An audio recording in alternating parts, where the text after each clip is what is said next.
ಮುಂದಿನ ಪ್ರಶಸ್ತಿಯ ವಿಭಾಗ ವಿಜ್ಞಾನ ಮತ್ತು ತಂತ್ರಜ್ಞಾನ. ವರ್ಷದ ಕನ್ನಡಿಗ 2025 ವಿಜ್ಞಾನ ಮತ್ತು ತಂತ್ರಜ್ಞಾನ ಪ್ರಶಸ್ತಿ ಪುರಸ್ಕೃತರು ಯಾರು ಅಂತ ತಿಳಿಸೋದಕ್ಕೆ ವೇದಿಕೆ ಮೇಲೆ ಆಹ್ವಾನಿಸ್ತಾ ಇದ್ದೀನಿ.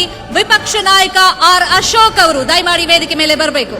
ಜೊತೆಗೆ ವೇದಿಕೆಗೆ ಕಲರ್ಸ್ ಕನ್ನಡದಲ್ಲಿ ಪ್ರಸಾರವಾಗುತ್ತಿರುವ ವಧು ಧಾರಾವಾಹಿಯ ಸಾರ್ಥಕ್ ಅಭಿಷೇಕ್ ಅವರು ಕೂಡ ವೇದಿಕೆಗೆ ಆಗಮಿಸಬೇಕು ಅಂತ ಕೇಳಿಕೊಳ್ತಾ ಇದ್ದೇವೆ. ವಿಜ್ಞಾನ ಮತ್ತು ತಂತ್ರಜ್ಞಾನ ನಿವೇದಾ RM.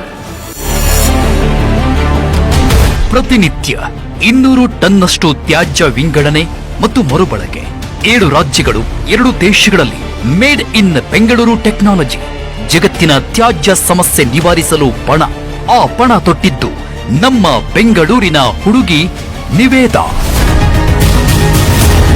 ಇಂಜಿನಿಯರಿಂಗ್ ವಿದ್ಯಾರ್ಥಿನಿಯಾಗಿದ್ದಾಗ ಬೆಂಗಳೂರಿನ ಕಸದ ಸಮಸ್ಯೆಯನ್ನು ಹತ್ತಿರದಿಂದ ಗಮನಿಸಿದ ನಿವೇದಾ ಅದಕ್ಕೊಂದು ಶಾಶ್ವತ ಪರಿಹಾರ ಹುಡುಕುವ ಕನಸು ಕಂಡಿದ್ದರು. ಹಸಿ ಕಸ ಮತ್ತು ಒಣ ಕಸಗಳನ್ನು ವಿದ್ಯಾರ್ಥಿನಿಯಾಗಿದ್ದಾಗ ಬೆಂಗಳೂರಿನ ಕಸದ ಸಮಸ್ಯೆಯನ್ನು ಹತ್ತಿರದಿಂದ ಗಮನಿಸಿದ ನಿವೇದಾ ಅದಕ್ಕೊಂದು ಶಾಶ್ವತ ಪರಿಹಾರ ಹುಡುಕುವ ಕನಸು ಕಂಡಿದ್ದರು. ಹಸಿ ತಜ್ಞರಿಂದ ಅವೆಲ್ಲಾ ಅಸಾಧ್ಯ ಎಂಬ ಸಿದ್ಧ ಉತ್ತರ ಸಿಕ್ಕಿತ್ತು. ಕನಸು ಕಂಡಿದ್ದ ಹುಡುಗಿ ಕಸ ಡಂಪ್ ಮಾಡುವ ಕಡೆಗಳಿಗೆ ಹೋಗಿ ಅಧ್ಯಯನ ಮಾಡಿ ಜಗತ್ತಿನಲ್ಲೇ ಮೊಟ್ಟ ಮೊದಲ ಹಸಿ ಕಸ ಒಣ ಕಸ ವಿಂಗಡಿಸುವ ತಂತ್ರಜ್ಞಾನವನ್ನ ಆವಿಷ್ಕರಿಸಿ ನಿಬ್ಬೆರಗಾಗುವಂತೆ ಮಾಡಿದರು ನಿವೇದಾ. ನಾವು ಸ್ಟಾರ್ಟ್ ಮಾಡಿದ್ದು 2 tons a day ಆಲ್ಮೋಸ್ಟ್ 2021 ನಲ್ಲಿ. ಮೊದಲು ತಂತ್ರಜ್ಞಾನದ ಆವಿಷ್ಕಾರ, ನಂತರ ಸಂಸ್ಥೆಯನ್ನ ಕಟ್ಟುವ ಕಾಯಕ. 2 ಲಕ್ಷದಲ್ಲಿ ಟ್ರಾಶ್ ಕಾನ್ ಸಂಸ್ಥೆ ಆರಂಭಿಸಿದ ನಿವೇದಾ ಅವರ ಕಂಪನಿಯ ವಹಿವಾಟು ಈಗ ಕೋಟಿಗಳ ಲೆಕ್ಕದಲ್ಲಿ ನಡೆಯುತ್ತಿದೆ. ಕರ್ನಾಟಕ ಮಾತ್ರವಲ್ಲ, UAE, ದಕ್ಷಿಣ ಆಫ್ರಿಕಾದಲ್ಲೂ ಟ್ರಾಶ್ ಕಾನ್ ವಿಸ್ತರಣೆಯಾಗಿದೆ. ಜೊತೆಗೆ ಕಸದ ಮರುಬಳಕೆಯಿಂದ ಸೃಷ್ಟಿಯಾದ ವಾವ್ ಬೋಲ್ಡ್ಗೆ ಈಗ ಎಲ್ಲಿಲ್ಲದ ಬೇಡಿಕೆ. Made in Bangalore technology is now in almost 7 states. Construction ಕ್ಷೇತ್ರದಲ್ಲಿ ಭಾರಿ ಬದಲಾವಣೆ ತಂದಿದೆ ವಾವ್ ಬೋಲ್ಡ್.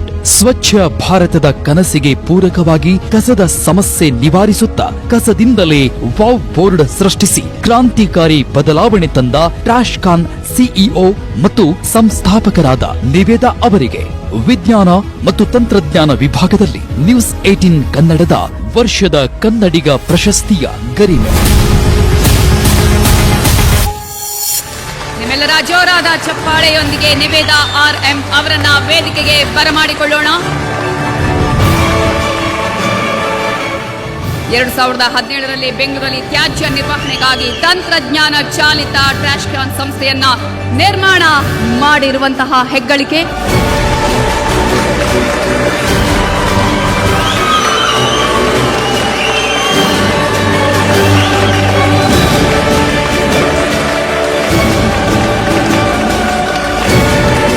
ನಿಮ್ಗೆಲ್ಲರಿಗೂ ಗೊತ್ತು, ನಮ್ಮ ಬ್ಯಾಂಗ್ಳೂರಲ್ಲಿ ಎಷ್ಟೋ ಕಷ್ಟಪಟ್ಟು ನಾವು ಸೆಗ್ರಿಗೇಟ್ ಮಾಡಿದ್ರು ನಾಟ್ ಓನ್ಲಿ ಇನ್ ಬ್ಯಾಂಗ್ಳೂರ್, ಇಡೀ ಇಂಡಿಯಾದಲ್ಲಿ ಕಸ ಸಮ್ಹೌ ಸ್ಟ್ರೀಟಲ್ಲಿ ಬಂದ್ಬಿಡುತ್ತೆ. ಆ ಕಸ ಲ್ಯಾಂಡ್ಫಿಲ್ಲಲ್ಲಿ ಹೋಗುತ್ತೆ, ಅಲ್ಲಿ ಬರ್ನ್ ಆಗುತ್ತೆ. ಕಿಡ್ಸ್ ರೆಸ್ಪಿರೇಟರಿ ಕ್ಯಾನ್ಸರ್ ಜೊತೆ ಹುಡ್ತಾ ಇದ್ದಾರೆ ಆಲ್ರೆಡಿ.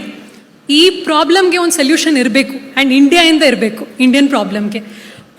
ಹಾಗೆ ನಾವು ಸ್ಟಾರ್ಟ್ ಮಾಡಿರೋದು. I started right out of college. ಒಂದು ಮಷೀನ್ ಮಾಡೋಣ.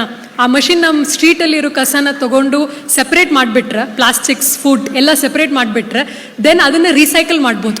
ಅದನ್ನು ರೀಸೈಕಲ್ ಮಾಡಿದರೆ ವಾಪಸ್ ಹೋಗಲ್ಲ ಲ್ಯಾಂಡ್ಫಿಲ್ಲಲ್ಲಿ. That was the thought process. But thank you.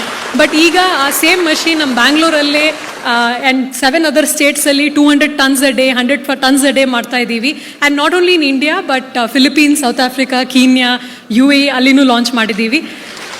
Thank you.